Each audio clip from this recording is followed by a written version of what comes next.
My name is Atreyi Majumdar, and with me here today are R. Krishnaswamy, who's at JSLH, and Professor Shomobrata Chaudhary, who's from JNU Arts and Aesthetics.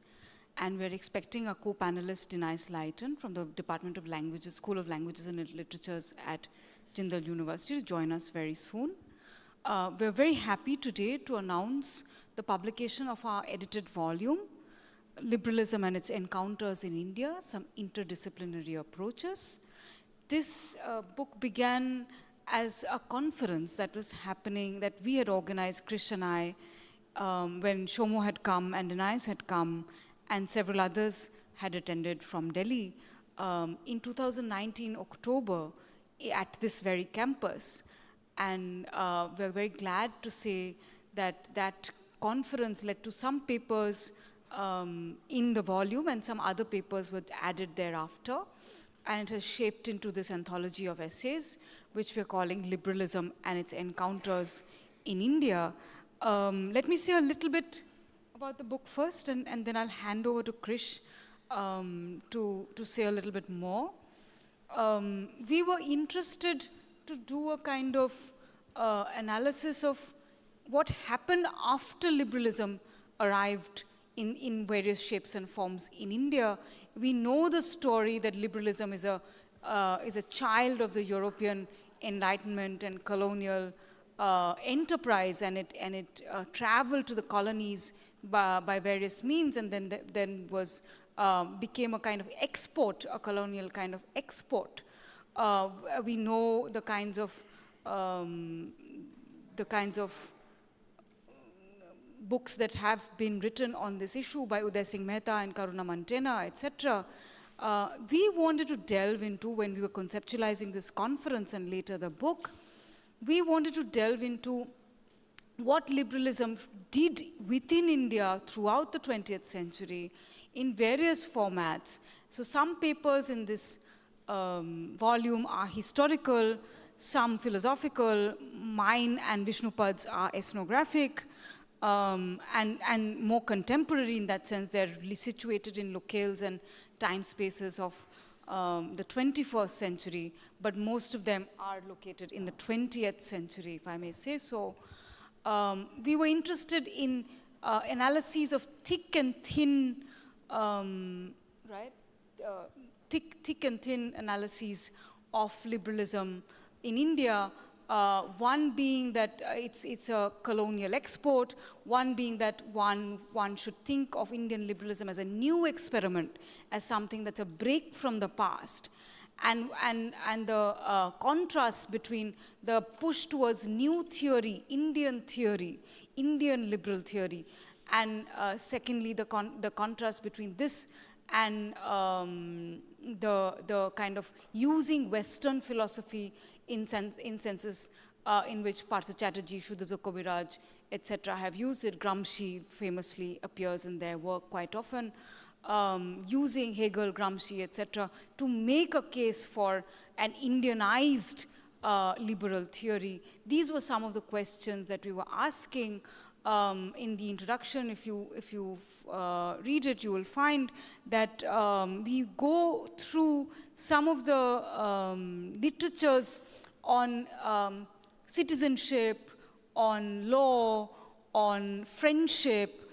We talk about the famous E.M. Forster novel, A Passage to India, where Colonel Fielding and Aziz are trying to forge an interracial friendship, which is a liberal exercise. We see it as one, and thereafter, it ends in a kind of a limbo. The novel ends in a kind of limbo, and we introduce these papers. We're very proud to introduce these sets of essays as in this collection as an inquiry as to what kinds of and what registers of liberal thinking may have existed in India, or not always as clear-cut as liberal thinking, but often as masqueraded as something else, as secularism, as religion, as satyagraha, as liberal philosophies of Ambedkar, and so on and so forth. With that, I think I'll hand over to Krish to say a little bit more, and then we will have Professors Chaudhary and Professors Chaudhary and Lighton pitch in. Thank you. Thanks for that. And I think another overlapping objective that we had when we were thinking or kind of ideating what kind of framework we wanted to work with, in some sense, modern theories of politics of any kind is some kind of a mapping exercise in terms of space and time, in the sense that when we look at issues which are pertinent to politics, like identity and what it is to be a nation and so on, it's always a way of trying to find some kind of spatial and temporal coordinates in which you can conceptually place one's own idea of oneself as a nation or a civilization or a culture or what have you. So, so in some sense, different, and that's why history is very important, because history, which lies on the kind of temporal axis, is always used to find ways, people use history to find ways of revising one's own idea of oneself, one's own conception of oneself from a normative perspective. So, so history is very important, and so a lot of the essays that we give, or that we feature, has history as one main protagonist, or one method, if you will, of looking at political issues.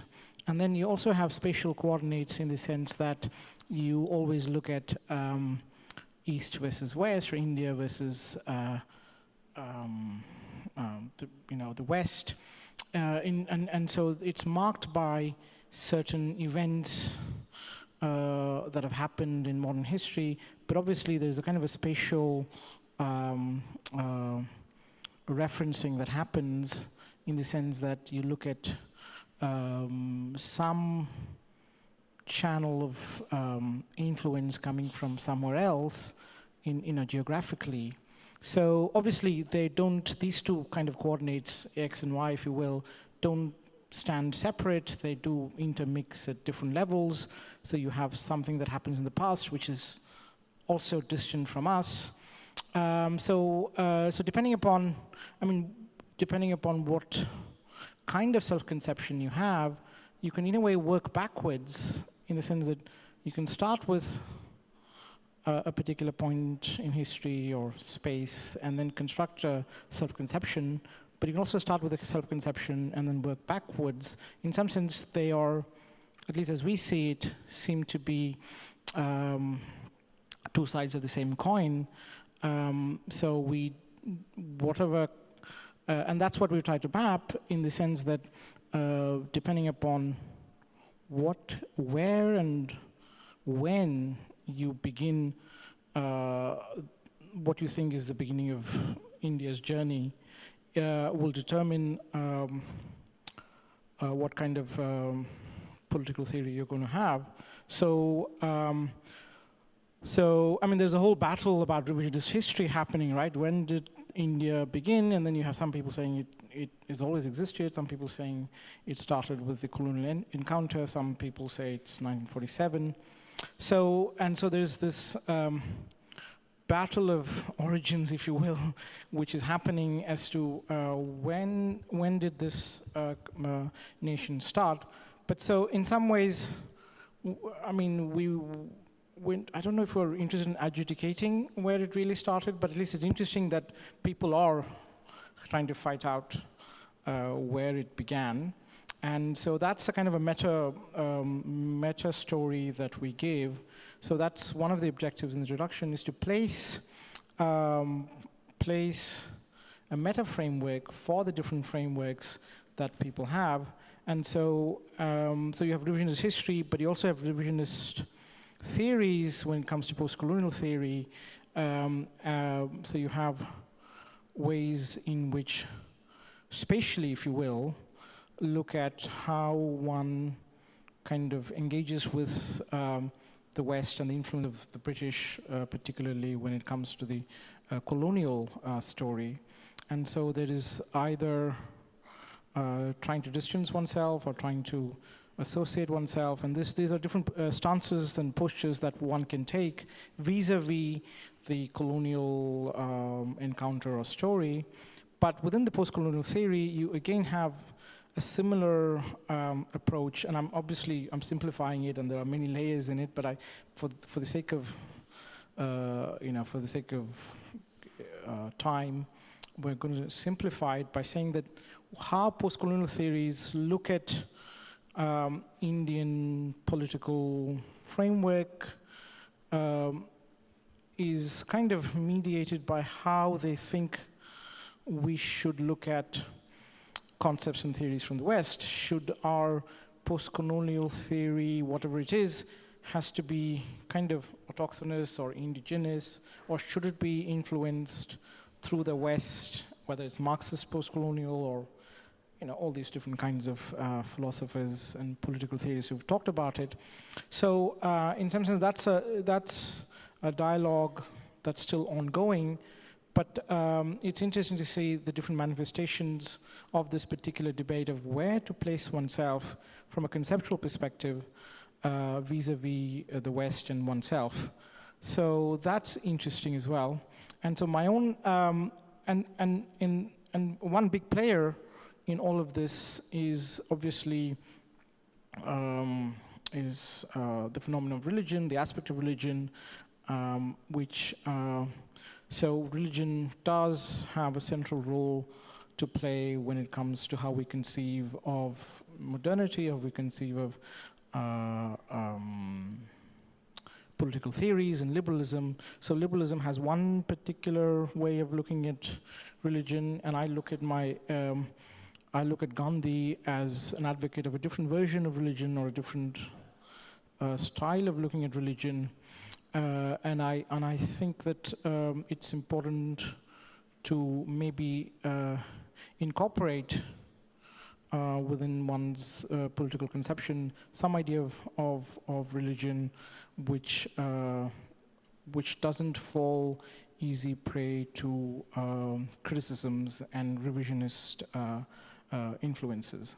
So yeah, that's what I look at in my essay. And then you have and as Trey was talking about, she looks at it from an ethnographic perspective. So in some sense, it's very much interdisciplinary because we wanted to try and see from how many different perspectives we can look at the political conception of liberal ideas within India in the modern world. And much of the theorizing has happened, I think, in the last 150 years. Some of it is a product of the nationalist movement, but then since then, academic discussions have taken over, and then people have talked about the role of Ambedkar, role of Gandhi, and so there is some way of, as much as I talked about pinning it to some particular point in time and space, and there's also some attempt to finding, say, local heroes or some kind of a hero where you can peg your ideas about what ought to be politically in India to different people, Gandhi and Ambedkar and so on. So that's also very interesting. So these are all things that we look at within the book. And that's all I have to say for now. Maybe we can open it up for questions later. Yeah, I mean, that's from me, yeah. So I'll give it over to Professor Shomo, and then after that, Dennis. Thank you very much. So I'm very happy to both be part of this book. Aitri and Krishnaswamy, that they invited me to write for this volume, is something that I thank them for. Also, great to be part of this discussion. I was reading the introduction. I unfortunately haven't been able to read the other essays. I hope to read them soon. I was reading the introduction, and I found that introduction to be particularly meaningful because it brought out what I'll call, following a book, another book in a European context, which is called The Italian Difference. It brought out the Indian difference rather than something which is, to me, quite tiresome, if not distressing, something like the Indian exception or Indian exceptionalism, which is in fashion these days, both in the academia and outside it. But instead of that, their introduction seemed to bring out something much more singular and mediated and historically nuanced, which is something like the Indian difference in its encounter with something like liberal political theory and liberalism in the larger sense. So that I found very good in the introduction, and it was particularly gratifying to find one's own article as part of the, the greater tapestry of the introduction, and very different articles, not similar at all in terms of the content and methodology, nevertheless have been brought into this beautiful tapestry in the introduction, which was also very gratifying for me as a writer. So that's the first thing I wanted to say. The second thing is to speak about liberalism itself. So it seems to me that in the present moment, one cannot speak of liberalism in the simple sense, in the classical sense, and one has to speak of something far more in the exercise of liberalism to something like the global world, which is neoliberalism. In that sense, a particular modality of liberalism which has a particular kind of a mode of exercise, where liberalism is not actually so much the classical doctrine of liberty and equality and individualism as much as a regime of power, which is what could also be called neoliberal governmentality within global capitalism. So on the one hand, there is that contemporaneity of liberalism which can only be seen in a way that is somewhat corrosive in the real sense. But at the same time, liberalism in the sense of something which is an evolution or something which has a particular deeper or a longer historical trajectory, and in its encounters, like the book calls it, with different contexts and different historical epochs, particularly the epoch of colonialism from 19th to at least 18th to 20th century, early 20th century. So that is a longer, both historical and at the same time theoretically far more classical, narrative, which in the case of what I call the Indian difference through his and Krishnaswamy's introduction, makes it a very important set of investigations into what would constitute that threshold of a certain sort of classical liberal kind of classical liberal negotiation, or more than negotiation, displacement, really, in its encounter with Indian history. So, there are two ways one can look at this. One would be to ask the question that what is the specific mode of adaptation or displacement that liberalism undergoes once it enters into the specificity of Indian history. The other way is to ask the question, how does the larger deductive apparatus of liberalism in its classical formalization itself, how far is it inclusive of something like the Indian difference? So, there are two ways of approaching this question. So that to me is the general framework in which one can look at liberalism in the longer historical a longer historical analysis or investigation. But at the same time, one cannot, it seems to me, take one's eyes off from the present moment, which is a moment of, like I said, not so much liberalism as the exercise of a regime of power, which could only be called neoliberal. So in that framework, let me now come to my own contribution, which is probably weighted towards the classical side of the investigation, nevertheless has a certain kind of pertinence to the contemporary moment. And in that, what I do is something fairly simple, I suppose, which is this. That if liberalism in its classical formulation or formalization begins with something like a principle, which is that of an individual and a value, or one individual, one value, which creates the notion of something like personhood in liberal jurisprudence, for instance, state policy, and so on and so forth. Then one can also philosophically derive the form of that principle, which in the ontological sense, that this principle is based on something like the finitude of the human being. So the human being can only be reduced to something like a mortal individual, but insofar as all human beings are characterized by their mortality, by their finitude, they can all be placed in the same sort of a generic space of human society. And in that, a political system or a system of government must be evolved, which is part of liberal practice, which must be based on the particular evaluation of each human being as equal to the other human being, insofar as they're constituted by that particular kind of individuality. So this seems to me to be the classical formalization, which is premised in something like the finitude of human beings. So that's why a particular, say, communist liberal practice of something like electoral practice, which forms governments in liberal democracies, is really based on this kind of accounting of finite individuals taken together, from which a majority or a lack of majority or minority come out as counted finite forms of both intelligibility and eventually thought.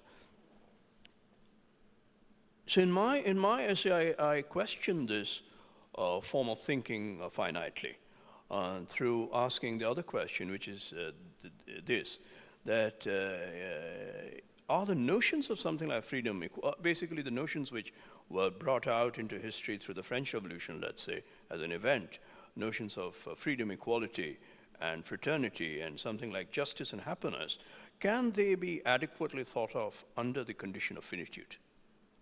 So that's why I try and shift the order of thinking to something like the problem of the infinite in politics, in political thought. This I do, first of all, through looking at something which is the nature of the discourse. And this, in a way, also corresponds to a section in Oithre's and Krishnaswamy's introduction, which deals with questions of language, forms of linguistic apparatuses used in political theory, understood through theories of language and signification and so on and so forth in 20th century philosophy, or what is called philosophy under the linguistic turn. So in that sense, I take that as my entry point and ask the question of which form of genre, which kind of genre corresponds to politics as a language game. And on the one hand, I find the common genre in liberal democracies to be the genre of something like constitutional language. That language is what constitutes practices and principles and so on and so forth into limited and finite forms of exercise, including exercise such as the electoral exercise and legal exercise. But each of them has to be initially constituted as forms of language.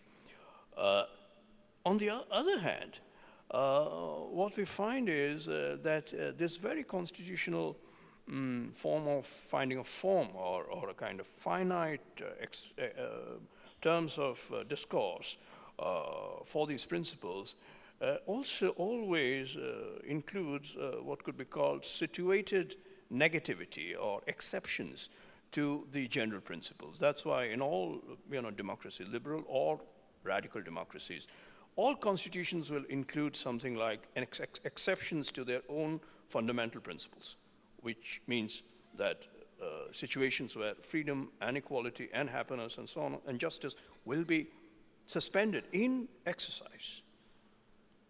So these provisions, linguistic provisions of situated negativity, are essential to the logic of constitutional finitude.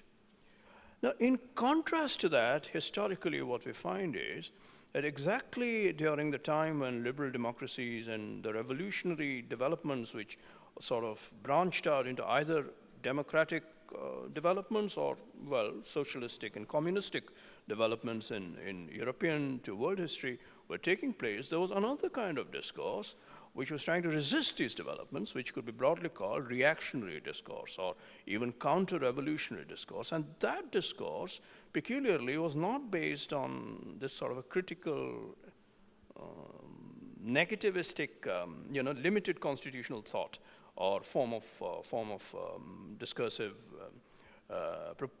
protocols. But it was based on another kind of genre, which I call the genre of praise. And praise which is endless praise, infinite praise. For instance, the praise of something like ethnicity, praise of something like indefinitely sort of postponed back in history, origins of civilization, nationhood, and so on. So one finds that infinity is on the side of counter-revolution, while finitude is on the side of liberalism. And this is what I want to investigate through some specific texts. And one of the texts that I take up is Ambedkar's very, very sort of loaded text called Thoughts on Pakistan from the 1940s.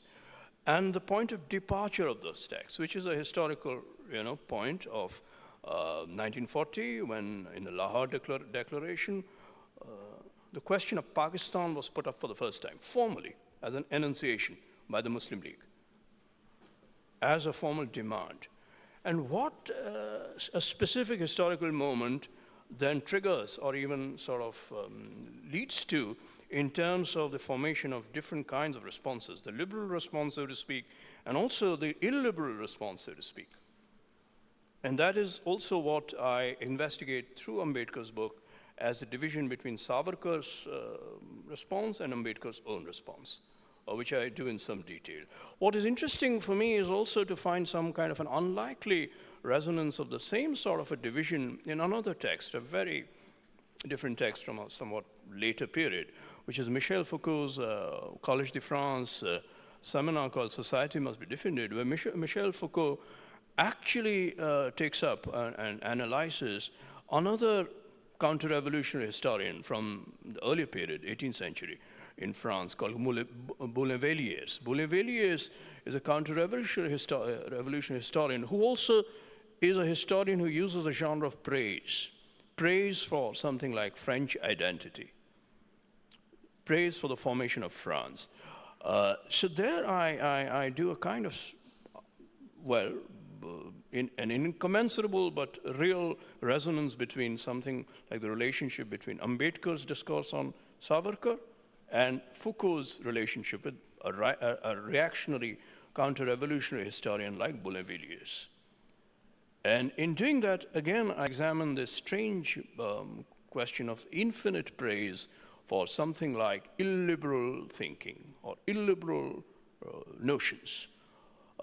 So what is interesting in that infinite praise is that infinite praise strangely produces a kind of substance of praise or an object of praise which is a kind of metaphysical substance. Whether that metaphysical substance be something like the original civilizational ground of a nation, India, France, doesn't matter, or it is something like the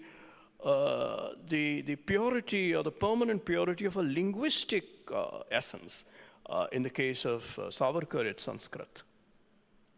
Or, in the Boulainvilliers' case, something which reaches up to the threshold of modernity in 18th and 19th century, which is the time of the formation of a new kind of society, which is actually early capitalism, but a society that Boulainvilliers still praises in terms of, and a kind of infinite praise of something like what he calls a neo-barbarism, a return of barbarism, which is a barbarism reflecting something like a nobility of the spirit, a nobility which produces a strange equality between a small class, a kind of, he calls it military caste, the military caste which makes a society possible, which is a society of enterprise.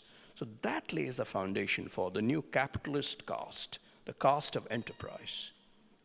Again becomes an object of infinite praise instead of constitutive finitude. So the last part of my essay is really to ask the question, is it possible to now reverse the scale or stakes and produce an infinite praise of the notions of what is called liberal thought, like liberty, equality, justice, and so on, without they being every time being subject to something like the regime of the exception, which is always historically, produced in situations of crisis and so on and so forth. Is it possible to think of something like an infinite praise, which is at the same time not an infinite praise for a metaphysical, substantified, eventually oppressive, ideology of something like, whether it be nation, ethnicity, religion, language, and so on and so forth? It is with this question that I really, close my essay, to which I do give a provisional answer with some illustrations. Good afternoon, everyone. First of all, thank you very much to Aitri and Krish for inviting me to a conference here in 2019 before I was a faculty member here, which was an occasion for me to meet both of them as well as several other people now and then in this university. And thank you for inviting me to contribute to this book. I feel whatever the chapter in my book might mean to whoever tries to read it, I feel I learned a lot in writing it. And I'd point out that what often happens with books which are collections of chapters, essays by different people, is that one is aware of the work done by other contributors, but not necessarily aware of the particular essay that went into the book. And I certainly feel I would have benefited, or my own chapter might have been much different had I read the contributions of the other authors before. But I think Aitri and Krish encapsulated the introduction to the book quite well, and I'll be touching upon some of the same points or some of the same issues, especially methodological issues about studying these three things: Indian political theory, right? What do we mean when we talk about Indian political theory? Is it a singular? Is it a multiplicity? Is it, is it a whole universe? Does it cohere? And particularly when we talk about it in relation to political theory without any adjective attached to it, or perhaps even if we add to it Western political theory, how do we compare these two notions? My chapter to this book had turned around some of those issues. Just want to say one thing, although it's not something that I really pursue in my essay, and neither does Soumyaparta really make a big deal about it in his chapter, but he mentioned neoliberalism. I just want to point out that what we call neoliberalism today is much more powerful than plain old vanilla liberalism ever was in any context that I'm aware of, including the colonial Indian context. Aitri mentioned, Karuna Montana and others who've looked at colonial liberalism and liberalism in empire and so on. And I think even if we add all of that up, we are then understanding, call it a form of liberalism that was so admixed with so many other things, including even the ways that it was imposed by Britain and other colonial powers. In other words, there's so many things involved other than liberalism that made it colonialism, and often made it something very different from liberalism as it was practiced in the so-called liberal heartland, say Britain or the United States or France. So again, neoliberalism is certainly something that, because of its diffusion and dispersion through many, many multinational and international institutions and practices, has much more effect, not affect, a term that we use a lot today in scholarship, affect. I mean actually effect in its impact. I think neoliberalism is in every way much more dangerous, and perhaps also in some ways more, at the same time, more useful in a positive way than liberalism was over a period of about 3 centuries between, say, the late 1600s and the late 20th century. But I just want to, although again this is not something that I address directly in my chapter itself. I just want to read a statement by an American political scientist, Daniel Patrick Moynihan, who happens, one of his many hats was being the American ambassador to India in the 1970s. But he was a public administration theorist and political scientist. And this is a short statement of his that I think is very, I find it quite touching. He says, "The central conservative truth is that it is culture, not politics, that determines the success of a society. The central liberal truth is that politics can change a culture and save it from itself." There are a lot of interesting things going on in that statement about culture, you know, oppositions, culture and society and that sort of thing. But the idea that liberalism is a tradition, or perhaps a family of traditions and a set of practices which relates to culture and society in both productive and unproductive ways, and has a certain impact. Now getting back, or getting right to the heart of the kind of methodological concerns that are at the center of my chapter in this book, as Eitri and Krish have already told you about, and as they have written in their introduction, there's a lot of fuss, and I think a justifiable fuss, about post-colonialism, postmodernism, and the kinds of opportunities it presents for reinterpreting these once, you know, imagined unitary ideologies such as liberalism, conservatism, nationalism, socialism, fascism, and so on, by kind of decentering analysis of those, I'm calling them here traditions, and realizing that the traditions did not necessarily originate from one source, from a single source, or that even if they did, there were interesting mergings and convergences and so on. So that, I mean, I personally, you know, quite reject the notion of liberalism being a Western tradition. The fact that it may have been dominated in terms of a canon of political thought by mainly Western authors, Locke, you know, Mill, whatever, John Rawls, is one thing, but to say that as a set of practices, it is wholly or even predominantly determined by its usages in the West, I think is simply false, and that's something that I take up in the chapter, my chapter in this book. But getting to the nub here, I don't know, I'm not claiming to have invented these terms, and they're rather inelegant, but there are scholars of political theory, Indian political theory and other political theory, that I describe as compatibilists, and others that I describe as incompatibilists. And by incompatibilists, I refer to several people known to many of us, Akash Singh Rathore, Rajiv Bhargava,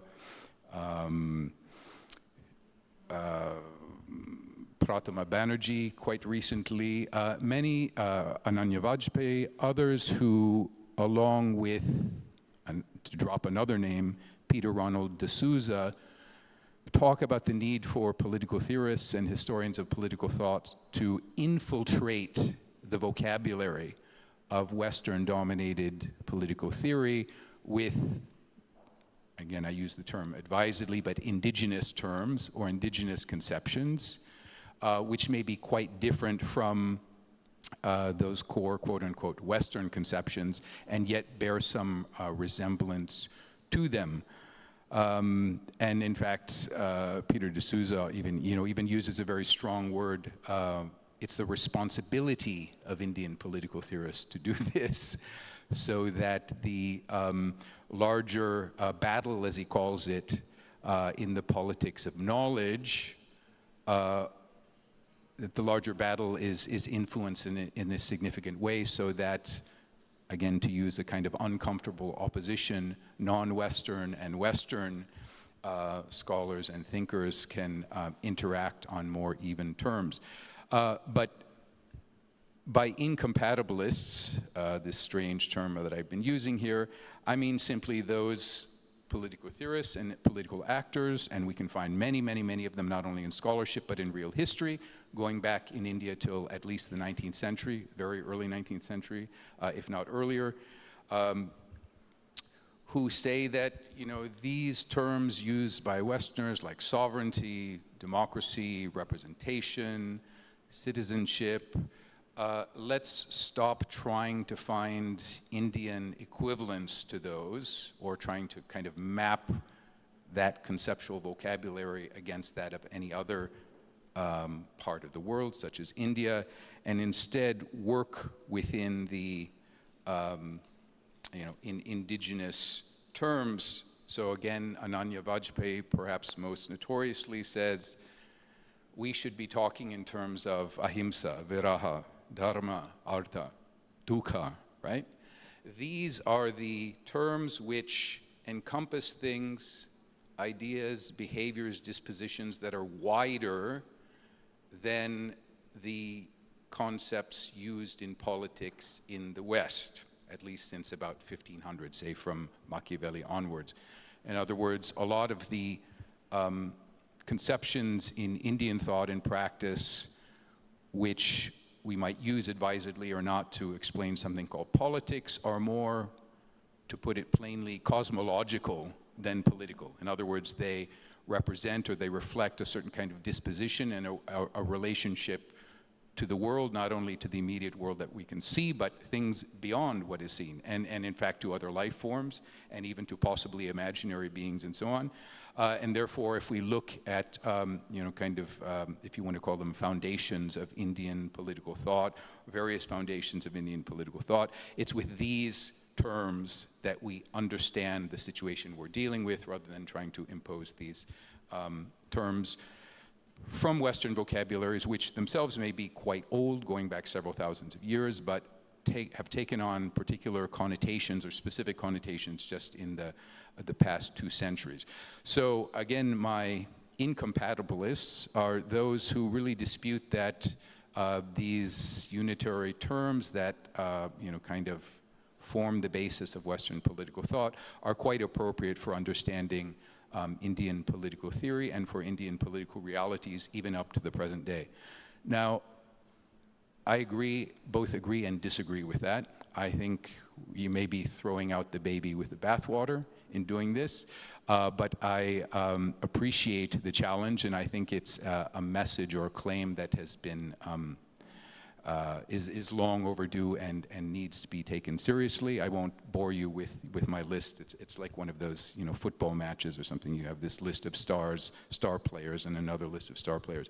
I won't bore you with the details of who's in either side or team of my list of incompatibilists and compatibilists. But to bring this to a point, in my own work on liberalism in the late colonial period and the immediate post-independence period, part of work that I'm doing towards a social history of Indian liberalism, I am certainly much concerned with not only theories, doctrines of liberalism or other isms, but with practices, affective dispositions, ways of relating to others. I forget whether it was Aitri or Krish who mentioned, and they cite this in their introduction from E.M. Forster's A Passage to India, the notion of friendship.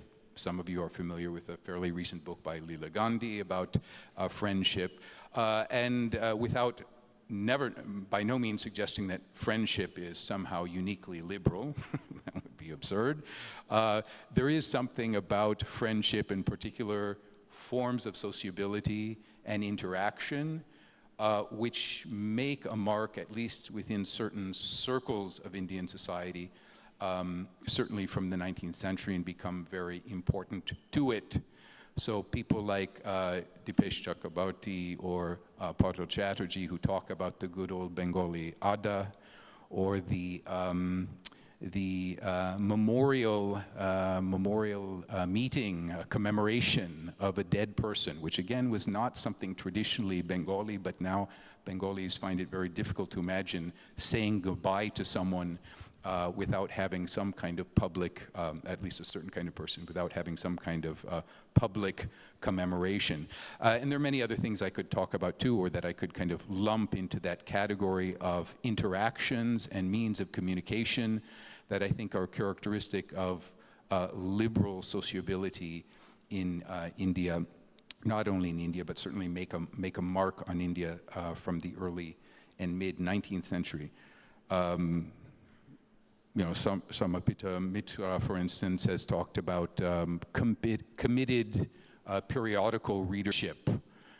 If you read a particular magazine regularly, Outlook or The Hindu or whatever, you are perhaps committing yourself to a certain kind of perspective. You're at least probably deciding on one level that you don't hate everything that is written there, or that you agree with some of the authors whose writing appears there. And there might be, in fact, a certain kind of commitment there. And like Mitra, I agree that the emergence of a particular kind of print culture, or what others called print capitalism in India from the 19th century, did something to create a kind of social glue or even solvent that was very kind of amenable to what I call liberal social interactions.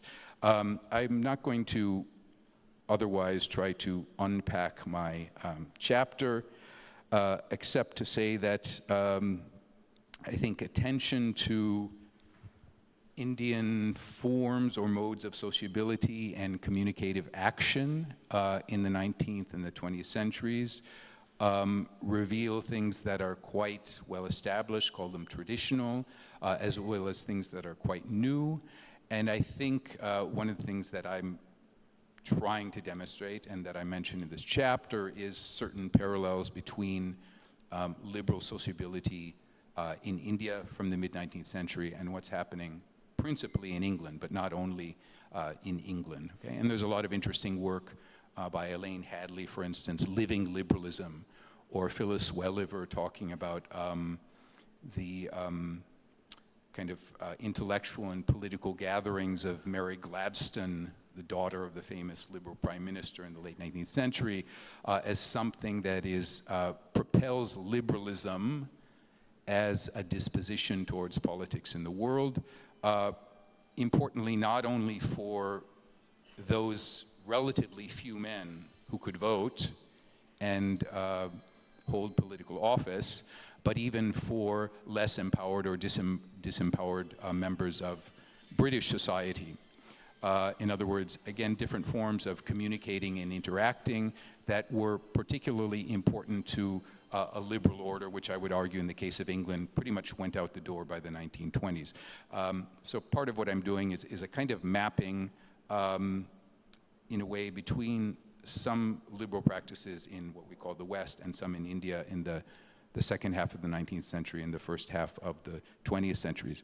I won't try to bamboozle you with terms like doxa and doxic from Bourdieu, but the notion that particular terms and vocabulary, items of vocabulary become doxic or become doxa for a society means that people might dispute the claims that are being made with those words, but nevertheless accept the use of the words, have naturalized them in a way. And I think that's something that we can find present in India also, particularly in the 19th century, and that's very important to the story of liberalism in India.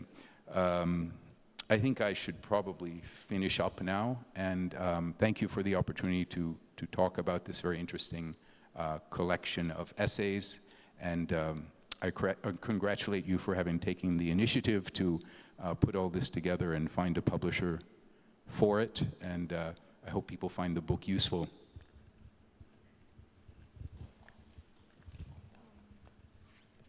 We could throw it open. Shall I say a little bit about, yeah. I forgot to plug my essay and the others who are not on this panel today. Several of them don't live in Delhi. And so that it might be useful to say a little bit about the other essays. I write about an auto-ethnographic journey into a sacred geography of Krishna worship in UP called Vrindavan. And I talk about my own discomfort and yet retreat into my secularism, where one assumes that practical reason of a certain kind exists in liberal modernity. And so I went there expecting that religion would unfold a different kind of moral and aesthetic register. And when I found that religion was, at least in the temple-based religion that I initially encountered, and was operating through the same practices of practical reason that I found, say, in shopping mall in Delhi or Bangalore, I was unsettled and also surprised. And I investigate this surprise through Khalid Furani, who's an anthropologist of Islam. His investigation of secularism and its contrast with Islam, and he argues that secularism itself has a theological interior. And so, so I follow Khalid Furani and try to find out the theological interior within my own secular self. And secularism is the object of investigation in this essay, and not so much religion. So the site is religion. I go to a sacred geography to do the ethnography, but the object of inquiry is really myself and my liberal assumptions around secularism. Vishnupad talks about the Shabarimala case and assumptions around what religion should do in a liberal political framework within a liberal democracy. What is religion's role? And if the courts are intervening in adjudicating a religious practice, what is called an ERP, essential religious practice, what kind of investigation should it undertake? Should it get into the internal logics of religious governments at all or not? And he comments on this through the dissenting judgment, if I remember correctly, of Justice Indu Malhotra. Especially there are several scholars in Jindal University and elsewhere who deal with the law, and commentary comment on liberalism from the lens of the law will find that essay particularly insightful, I think. Sucharita Sen talks about the particular factions of Bengal Muslim nationalism in the late 1940s that were articulating a claim of an independent Bengal, and that was articulating a kind of ethnic liberalism of some sort. It was a liberal formation which is resting on the totality of the Muslim population that was living all over the Bengal presidency and other parts of eastern India. Am I forgetting? I think we've mostly covered the essays that are in the volume. If I may open up by asking some of the panelists some questions, if that's all right. I was very struck by Professor Leighton talking about liberal social practices, and and the question is for all the panelists, whoever wants to take it up, but especially for Professor Leighton, is liberalism in the colony, in the post-colony, therefore a register of learning, that you have to learn to be liberal. You're not already liberal, and then you start learning liberalism at some point.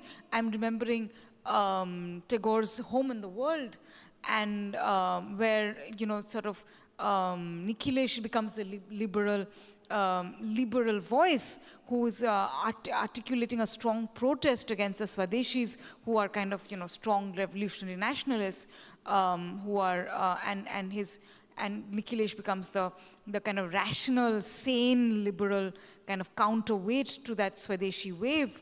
and several other texts of the late 19th, early 20th century, from which we learn that liberalism is trying to rein back a certain kind of excessive emotional registers that exist in various spheres: friendship, romantic relationships, nationalism, communal relationships, and so on. So are we done learning liberalism, and what do you think about it? At any rate, Professor Lighton, would you have? Okay, well, thank you for tossing the first question to me. Yeah, that's an interesting point, and of course, in lots of work about liberalism, there's this kind of fairly orthodox, attempt to oppose, reason and emotion and so on, and trying to demonstrate liberalism's rational basis, and it's stemming from the Enlightenment, which, after all, privileged rationalism. And then there are people who say, well, even if one makes that claim about liberalism and its Enlightenment, Western origins, the Age of Enlightenment was also the issue of Rousseau, for example, and there were, certain, preliminary roots of Romanticism and its championing of emotion and even violence and excess in certain ways. So again, pardon me for giving this kind of a Western slant, but even the kind of fundamental debate among political theorists about, this reason-emotion opposition, which, as you said, in Tagore's novel, is a very important part of the whole story. Yeah, I mean, that's, so the specific question you ask is liberalism something that needs to be learned or has to be learned, and have we completed the lesson, or do we still have other things to learn? I don't have a pat answer to that, except I would like to think so, that there are lessons still to be learned. But to get back to the, just the kind of random examples I gave of what I describe as liberal forms of sociability in England, and particularly in India, certainly those were all, kind of mechanisms for what we would call, rational and kind of bounded discussion or exchange and so on. But it wasn't all that. I mean, that was not the whole of it. And again, since I mentioned Leela Gandhi and other work about, and of course this is runs through the work of E.M. Forster, who ends up being a major central figure in Leela Gandhi's book. Friendship is something that's always amiable, which maybe face crises. There may be powerful, shattering disagreements, but there's this hope that we can reconcile in the end. And if we always keep open the possibility of reconciliation, then everything will turn out well. A lot of, even if one looks at other illiberal tendencies or even ideologies or discourses, one sees a very clear distinction between, or difference between, liberal ideals in that sense and what, say, fascism, or even romanticism. Let's not go as far as fascism. Let's look at romanticism as something that, glorifies the spirit, the emotion, the feeling, and that sort of thing. In my own, consideration of these issues, I would like to hope that, or I believe that study of liberal practices, and particularly effective relationships, does not end with rationalism, or is not bounded by rationalism, but that's certainly a very important part of it. And in some sense, yes, there probably were forms of dialogue and communication that were privileged by liberalism. And again, what I mentioned is, Christopher Bailey is the great proponent of an early Indian liberalism, beginning with Ram Mohan Roy and others, is certainly, to my mind, quite convincing about that emerging within the colonial context, not only in India, but in Iran, in what we call West Asia or the Middle East, forms of gathering and communication almost all of them involving men, or at least those are the ones we know about, so they are gendered, but forms of communication which privileged, kind of reasoned discussion that didn't spill over into violence and so on. And other people have said that Bailey overstates the case, and that what he's talking about there is not necessarily liberalism, but rather a particular expression of kind of anti-colonialism within colonialism. And I think that's something that needs to be taken seriously too. But yeah, I think liberal sociability is something that is unique, maybe not unique, but quite distinctive about global communication and global political articulation and participation in the 19th and the early 20th centuries, including in India. All right. Yeah. Okay. Yeah. In this context, so yeah, I find this to be a really fascinating discussion. I would look at these very questions, but with somewhat different historical moment and texts which respond to that moment in mind. So much of the discussion around our liberal as well as a little more broadly democratic sociability, this particular framing actually arises in the historiography of the French Revolution with what is called revisionist history in the 1970s, in the work of, for instance, François Furet. And he's someone who responds to a long history of writing about the French Revolution through eyes which are from Jacobin, Marxist, and so on and so forth, which really do speak of something like a revolution in the sense of an event or a rupture. Furet questions this hypothesis and speaks of something which is more in the nature of what he himself calls a transformation of sociability, and which are exemplified in institutions, social spaces, the kind of examples that Denise was just citing to us in the Indian context. So really, to me, I'm not saying this or that, but what is really fundamental to me is not so much the contours of the sociability as the genesis of it in the context of a revolutionary hypothesis. Does such a hypothesis stand or not? Historically. I mean, debates about mode of production from Marxist angles to something like, a Jacobin hypothesis on an essential subjective rupture taking place in European society, to all sorts of other hypotheses on something like a revolution which is only a bourgeois revolution and so on and so forth, up to the revisionist threshold in the 1970s, where something like a revolution is to that extent cut down to size, to questions of institutions and sociability. So I'm not saying whether this hypothesis is the better one or the other, but I would like to bring this question now to the context of the Indian situation, where such a hypothesis of revolution does not exist.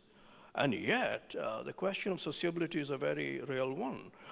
So there I'm reminded of another Indian 19th century figure, Jyotiba Phule, who encounters this very colonial English moment of liberal education. So because Aithray asked the question of education and learning, and he gives a very concrete and tactical response. He says, you see, to the upper caste, this kind of education is really incommensurable because their education is already something which is based on anti-universalist thinking premise, while liberal education is essentially based on a formally like I already mentioned, on a formally universalistic premise that it is applicable to all human beings, including the colonized ones, at least formally, whatever be the hypocrisy in the British political policy. To that extent, which is the class or strata or people in India who are open to this kind of a new universalism? And he said, clearly the oppressed. clearly who are the victims of this anti-universalist, Brahmanical, Hindu, whatever you want to call, philosophy of education. But he said, unfortunately, it doesn't work like that, because the British are doing it not for liberal reasons, but for instrumental reasons, for reasons of power. So that's why sociability to me can never be quite separated from regimes and effects of power. So I agree with him that neoliberalism is another level of a kind of global circulation of power. But it doesn't start with what is called globalization in late capitalism and so on and so forth.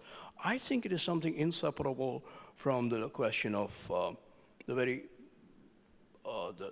very idea that theory can be brought to state policy.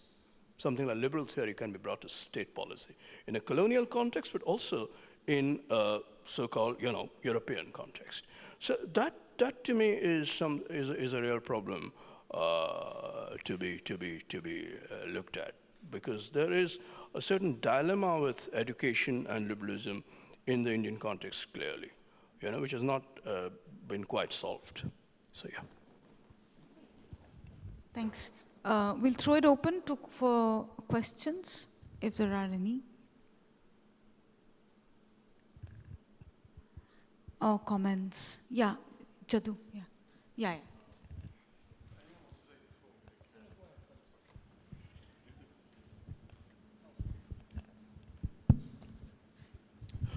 So my question is to Professor Chaudhary.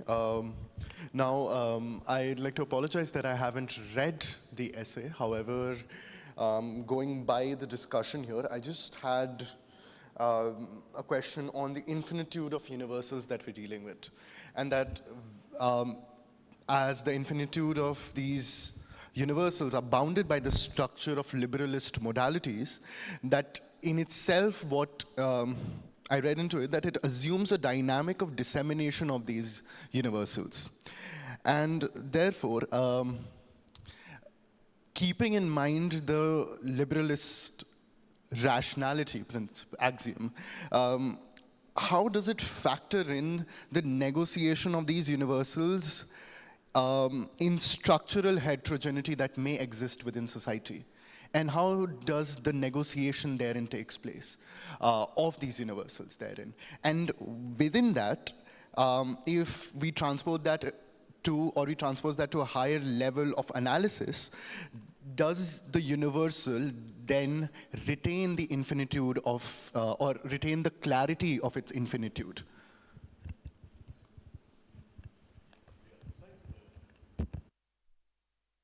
Yeah, thank you very much. So there are two points to your question. One is the question of something like the universal understood as something which is a protocol of thought. And the other one is, how does it really operate in specific historical situations, including the one which is particular, say, to Indian history. Now, it seems to me that, first of all, we have to distinguish between, well, what could be called a fundamental or first-order thought and something which is at the level of what political theory really deals with. Something like a kind of second-order thinking of theory, which is, say, political theory applied to or inserted into articulation, jurisprudence, law, and so on and so forth, or constitutions, and so on and so forth. So to that extent, something like the universal axiom, which you can enunciate, declaring, say, the universal force of freedom, liberty, and equality, and so on and so forth. These should not be confused or brought to the level of something like the constituted forms of freedom, or constituted forms of equality, or even constituted forms of sociability. Obviously, in constituted forms, there will always be very specific boundaries, which means something will be included and something will be excluded. For instance, in the question of citizenship. Citizenship is nothing but a form, which means citizenship is always exclusionary. Always. To speak of world citizenship does not really solve anything. To that extent, the universal has to be thought at its own level, which I'm calling a level of something like infinity. Now, such an infinity could also be obviously empty. It could be then, totally vacuous and to that extent meaningless.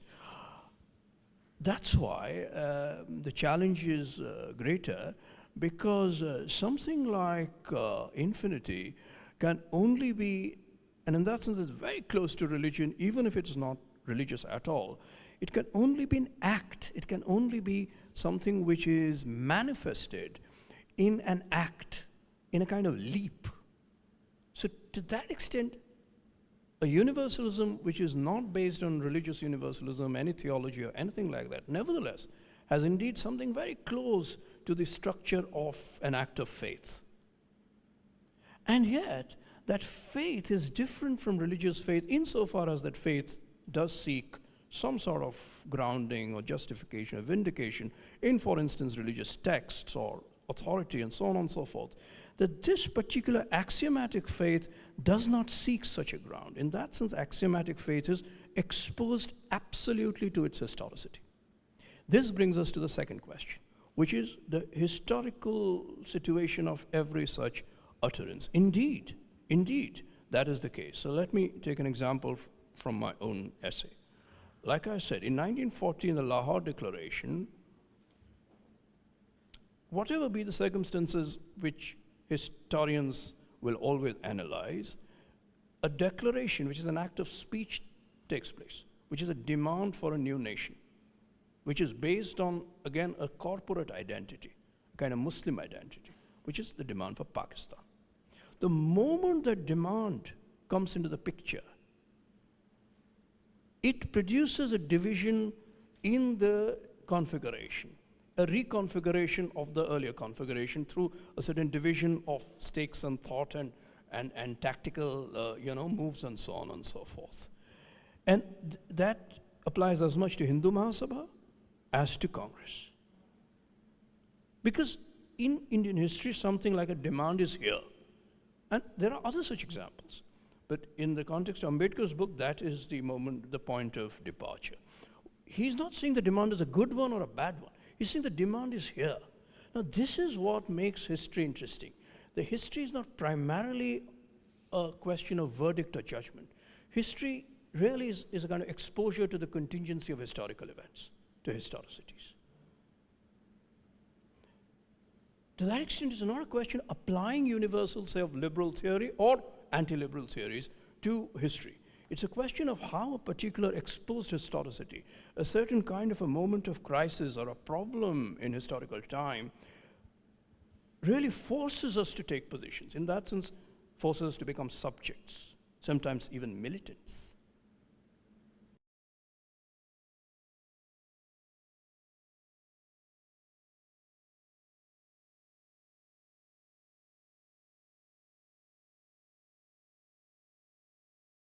As it is performed by human beings, is it as much driven by the ontological condition of finitude, which is mortality? Or is it that something like another subject becomes possible through a thought which arises in history, but which cannot be reduced to something like historical thinking? That, to me, is the question that is really both interesting and open. And that question is indeed a modern question. Not so much a question of liberalism as the revolution or the revolutionary opening which makes the division between liberalism, socialism, communism, and eventually also reactionary, counter-revolutionary appropriations of even liberalism, even communism, every other theory of all kinds of modernisms becomes the story of our modernity, But nevertheless, it is something which produces new subjects who, in a sense, are challenged to think infinitely, challenged to think in the light of this unforeseen universal, but always as activated by that exposed specific historicity. Ambedkar, to me, was one such, just one such. He's not the only one, but one such. I mentioned Phule a moment back. There could be other names. One such militant exposed to a historicity. And Thoughts on Pakistan is a book about that moment of exposure. That is what I try to do in this chapter. Will you give him the mic? Okay. Thank you so much for this all very fascinating discussion. While listening to everyone, I just reminded of this book by Charles Mills, The Racial Contract, because you actually name out some of political theorists in India, and what is the concept you used? It was compatibilism, right? So, taking the point of view of yes, racial contract, and the very first page of racial contract, it's basically take the trajectory of from Plato to Rawls, saying it is all racial white supremacy. So, taking this point and trying to understand in India how really political theory distinctive in the Western lexicon and Western canon.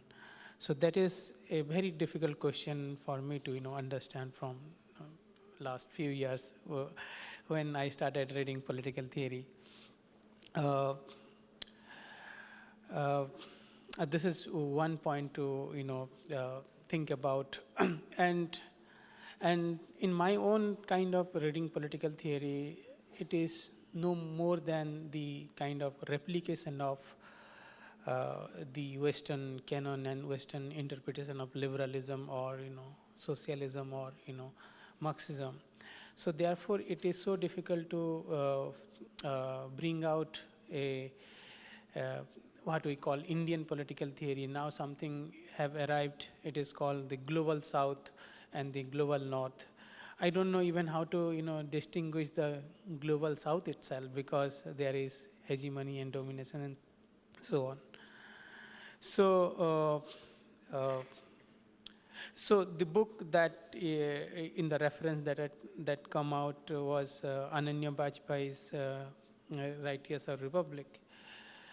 Even if the concept of Swaraj or concept of other concept employed by Indian political activist, thinker, and so on, how does this all concept even capture the sociability or the social? So therefore, one can start theorizing the political. So therefore, I don't know yet. I am really willing to learn and understand that what is the distinctiveness of this Indian political theory, and I really wonder about this title of the book itself, that liberalism and its encounter in India. In that sense, in what way liberalism in US and UK and other countries, because there are so many books now come up saying the title something called Against Liberalism, and and how liberalism is a way of life. It is also a kind of wondering thing that how liberalism itself countered its own kind of language, in the sense that take example of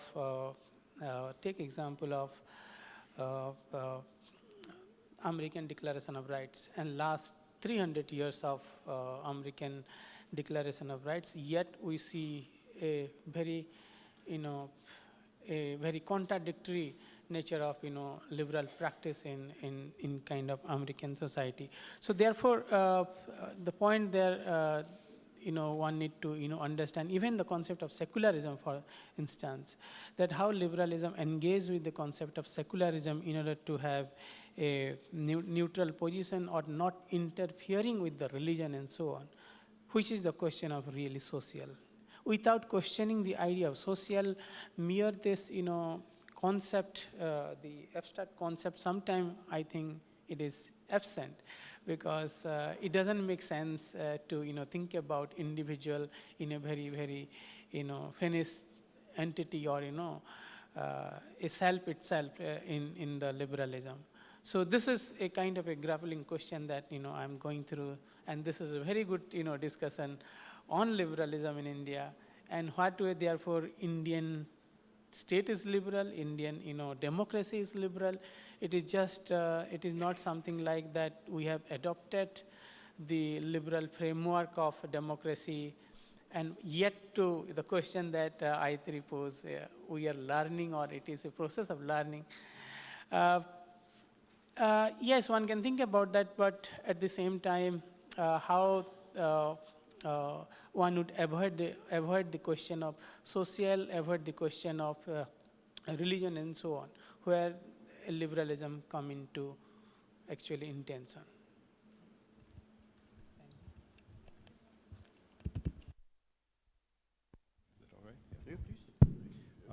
Yeah, thank you, Jadumani. Lots of different sides to your question, but since you began with invoking Charles Mills and the racial contract, it reminds me of, and it may be that I'm talking here about constitutionalism rather than liberalism per se, but let's admit that liberalism and constitutionalism, at least in their Western forms, did emerge together in particular ways.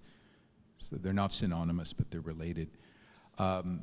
You're mentioning Mills and the racial contract and the verdict or the claim that Western philosophy, right from Plato onwards, has this bias and this exclusion. Reminds me of the African-American intellectual Frederick Douglass, even before the American Civil War, saying, no study of the American Declaration of Independence or the Constitution is going to help blacks, okay? There's nothing to be found. It's a non-starter, okay? And it's something about the language, again, this purported, universalism of this language, which nevertheless excludes a lot of things, and in practice has not yet been used or applied in particular ways. And he was very doubtful, even in the post-Civil War period, that it ever could be used that way. That's not necessarily a final verdict on it, but I think it's an interesting claim, which a lot of current historians of the United States, and particularly of the period called the Reconstruction and so on, period of Reconstruction, focus on.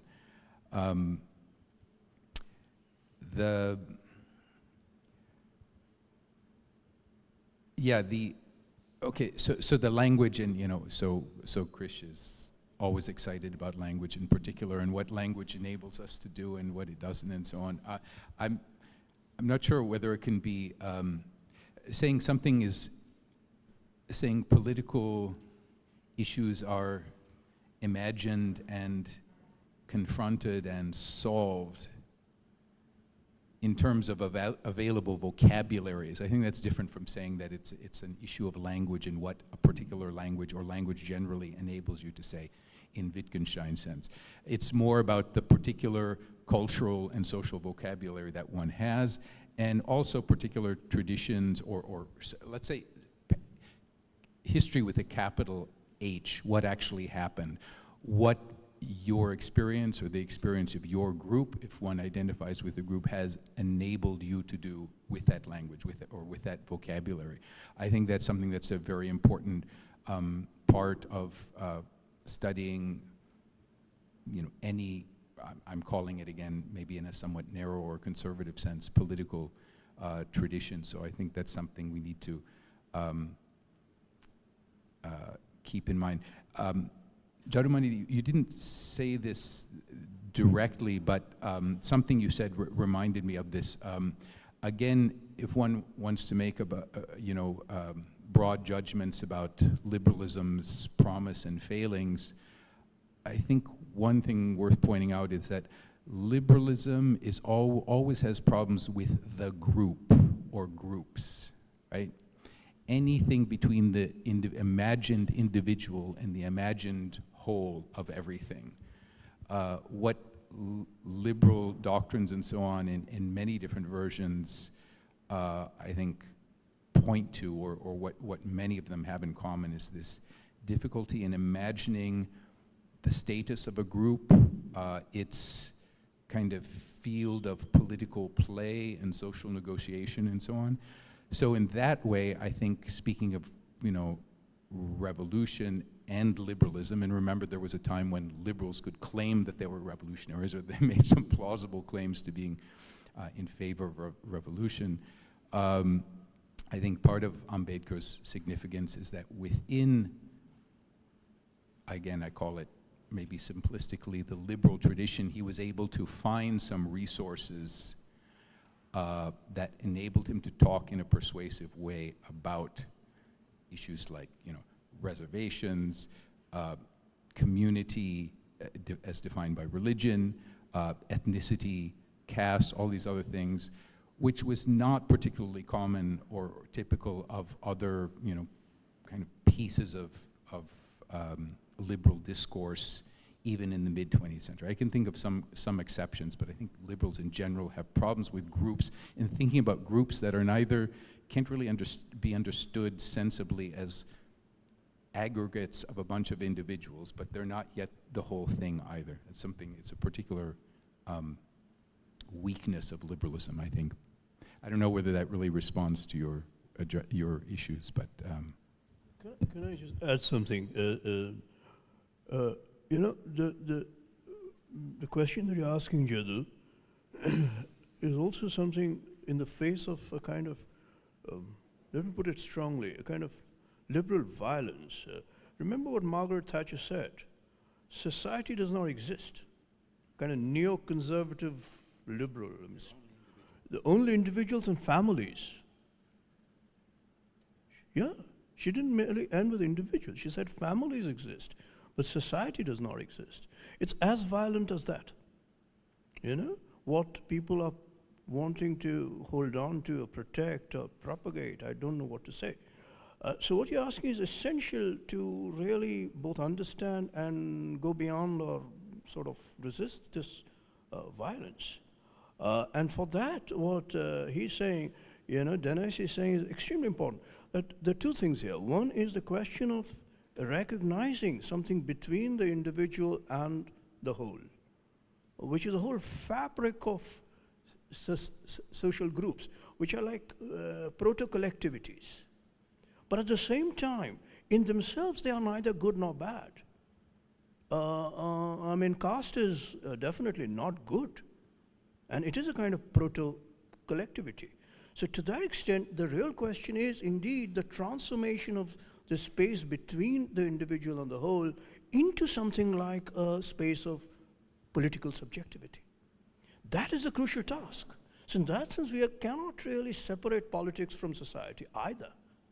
While completely agreeing with what you're saying, that a sort of violent evacuation of society as a real is something which liberalism, indeed, in its most corrosive form, is always doing.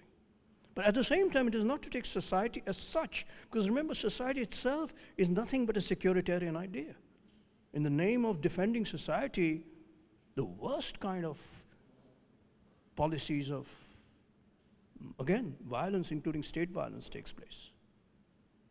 So to that extent, the real question to me is something more dynamic and transformative, which is the question of the subject. That is what I'd like to say, yeah. Do you want to say something? I think we're out of time. Thank you, everyone who made the time on a weekday afternoon to come and talk to us.